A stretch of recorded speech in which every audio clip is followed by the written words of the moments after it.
This woman is a bit strange. Her 8 previous boyfriends were all black men, but she told each of her boyfriends, "You are my first black boyfriend." This is her 9th boyfriend. As expected, he is also a black man. One day, the woman invited Tom to go home with her to meet her parents. Tom was a bit timid and scared. He was worried that his girlfriend's parents wouldn't like black people, but his girlfriend said that there was no discrimination in her family. Tom agreed, half believing and half doubting. His girlfriend's home was a manor. It was far from the city but very large. There were gardeners and maids in the manor. As soon as they got out of the car, his girlfriend's parents came out to greet them. Sure enough, they didn't discriminate against Tom. They were very enthusiastic. The father took Tom to tour the manor. When they came to the kitchen, Tom saw a black maid. The maid's smile was very strange. This made him think of that black gardener, who was also staring at him in a strange way. This made him feel a bit scared inside. What was even stranger was that his girlfriend's parents were much more enthusiastic towards him than he had expected, and they were observing him all the time. When chatting together, his girlfriend's father said that his girlfriend's mother was a hypnotist and could use hypnosis to help him quit smoking. Tom of course refused. They then invited Tom to attend the party the next day. At this moment,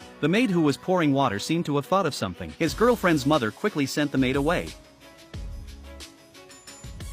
Yes, I think I will. At dinner that night while chatting, his girlfriend's younger brother asked Tom if he usually did any physical exercise. Everyone listened attentively. Tom felt strange and didn't know how to answer. He just smiled and remained silent, thinking about the things that happened during the day. Tom was so puzzled that he couldn't fall asleep. He got up and went to the yard. An even weirder thing happened. The gardener he saw during the day ran towards him like he had gone crazy. When the gardener ran up to him, he made a sharp turn and ran away. Tom's heart was pounding with fear, but when he turned around, he saw the maid who was like a ghost. He quickly went back inside. As soon as he opened the door, he found his girlfriend's mother sitting on a chair and looking at him. She asked Tom to chat with her. Tom couldn't refuse and had to sit down. She said that hypnosis was to use a certain focus to create a state where a person entered a highly suggestible state. Of course, Tom didn't understand. Then his girlfriend's mother started asking Tom about his most painful memories. While asking, she gently tapped the cup with a spoon in a rhythmic way. After all this, Tom actually became very obedient. He told all his painful memories. He began to shed tears. He found that he couldn't move. But instead of stopping, his girlfriend's mother kept asking questions. This made him feel as if he was falling into an endless abyss. The scene in front of him was getting farther and farther away. Suddenly,